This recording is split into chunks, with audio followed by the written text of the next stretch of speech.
Vocês estão... Graças por nos virem. Pois tá aí, esse italiano agora foi... Você tá olhando aqui lá do Bom Jardim. Vocês moram ainda lá no Bom Jardim, todos? Continuam morando lá? Todos. Assim, a gente não quer sair do Bom Jardim, né? E o Bom Jardim não sai da gente também, né? Não sai. Não sai, porque a gente vai... Eu sempre comento, assim, que eu acho o Bom Jardim um local... Primeiro que o Bom Jardim é enorme, Exatamente. dá para ser uma cidade, porque tem, eu acho que mais de 250 mil habitantes, né? O último censo apontou 210 mil, só que a gente está esperando esse agora, porque o IBGE voltou a funcionar com o retorno do governo Lula, né? Então a gente está esperando para ver como é que tá. Mas antes, lá da época da Dilma, tinha dado 210 mil. Pois é, muita gente, é uma cidade e o que tem de cultura lá é muito grande. Eu tive a oportunidade de ver, por exemplo, no CAIC, os alunos aprendendo violino. Então, achei muito legal esse incentivo às artes que é dado. E aí, passava num canto, tinha uma pessoa que fazia, acho que de EVA, Bob Esponja, ou era TNT, sei lá.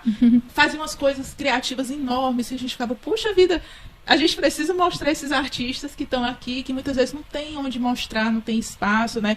Aí, vocês têm o trabalho de vocês que estão podendo mostrar esse trabalho, né? Tem também o pessoal lá do De Mãos Dadas pelo Bom Jardim também, que estão tentando fazer esse trabalho de mostrar. Então, é legal que a gente consiga levar, porque tem muito artista e muitas vezes eles não têm espaço para mostrar, né? São vários núcleos de arte.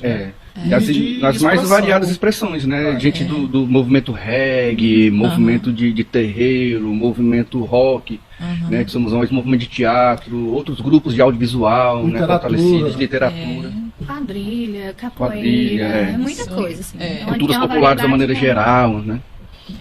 E que acabam sendo rotulados por uma coisa que não tem nada a ver, muitas vezes são discriminados, né? Sem ter nem oportunidade de mostrar o trabalho que fazem. É uma coisa que o Brasil tem muito, né? Que é a questão do preconceito regional e o preconceito porque a burguesia ela se fixou nas regiões centrais mais próximas ao mar, né? E de repentemente as periferias e a política de acumulação de capital, muito capital acumulado na mão de poucos, que é uma das realidades do Brasil, faz com que as periferias vivam essa marginalização mesmo. Então, o Bom Jardim é uma periferia que ela nasce organizada a partir de loteamentos, mas da necessidade do povo do estado do Ceará, não só do Bom Jardim, porque tem os imigrantes que vêm do interior fugindo da seca, fugindo da miséria, invadem os terrenos e criam-se comunidades, moradias. Então o Bom Jardim foi sendo habitado assim. Então tudo que a gente tem lá faz parte da luta social. A gente aprendeu a lutar contra o sistema político de marginalização das comunidades. E como o Bom Jardim surgiu nos anos 60, então já tem um bom tempo a gente aprendeu a lutar, né? Até antes da gente nascer. A gente faz parte do processo.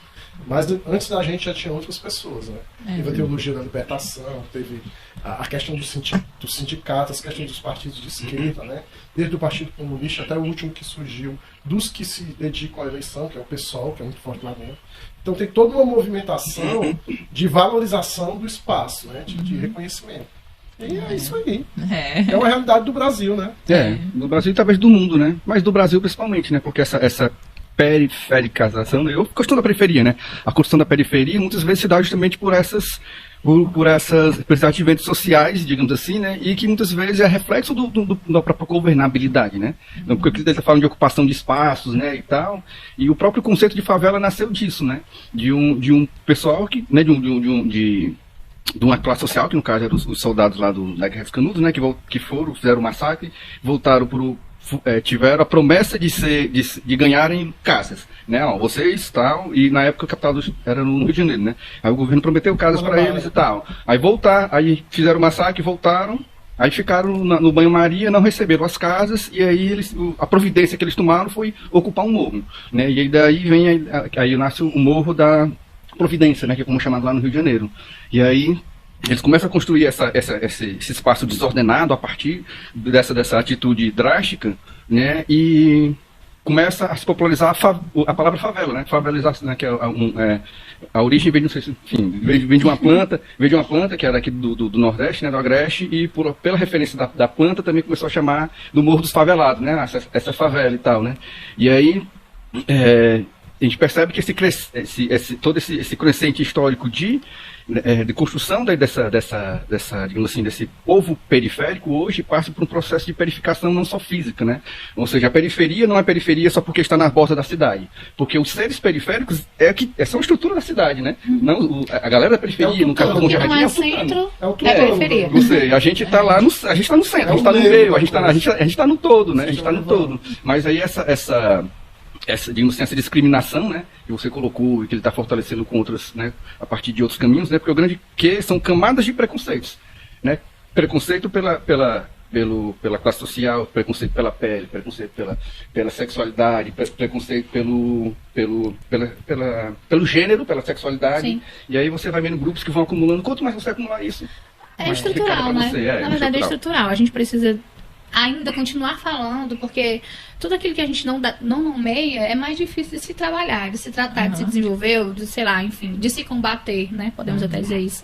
Então, quando a gente vai mudando algumas palavras, por exemplo, aquele que foi escravizado, era escravo, a gente começa a falar que foi escravizado, porque a essência da palavra, a etimologia é outra, traz um outro significado, e você vai conseguir trabalhar e lutar melhor em prol, né, dessas pessoas e da herança que isso causou. E quando a gente fala que de fato, no Bom Jardim, se você falar qualquer lugar, eu sou do Bom Jardim, hoje menos, não tanto ainda, mas é sempre um vixe. Vixe do Bom Jardim. Será que é possível sair alguma coisa do Bom Jardim? É o que está entranhado dentro desse vixe, né? Vixe, alguma coisa boa. Não, né? É difícil de ter, porque é cultural, né? Tudo que como a gente tem existe algo que a gente fala que é o racismo financeiro, né? Em geral, nas comunidades, nas favelas, predomina. Foda é quando o racismo financeiro é de alguém que ganha menos do que você. Mas fica naquele papo, esse pobrezinho lá do Bom Jardim e tal, e o cara...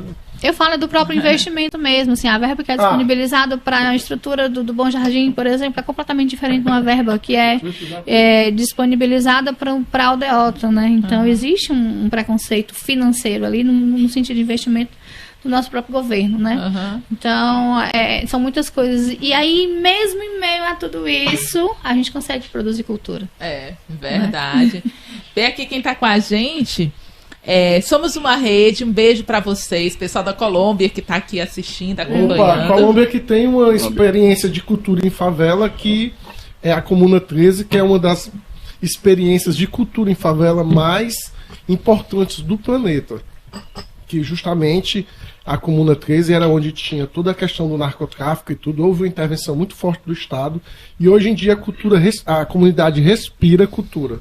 Isso é muito importante. Inclusive, é um dos exemplos que a gente, na nossa ideia social, pensa em exemplo que o Bom Jardim deveria seguir. Então, um abraço a todo mundo aí da Colômbia, a comunidade aí da Comuna 13. Grande abraço. Firme forte, muchachos. Los lambazes. Fábio Paz botou: saí do Bom Jardim, mas o Bom Jardim não saiu de mim, mesmo a 250 quilômetros de distância. Sim. Cícero Alves: periferia social ou na periferia do acesso às coisas, dificuldade de acesso a tudo e principalmente as dificuldades de boas condições de vida. Sim. Gente, e assim, eu tava... Calma, Beth, calma. Ei, Beth, vamos tomar um grapete? Sim, René.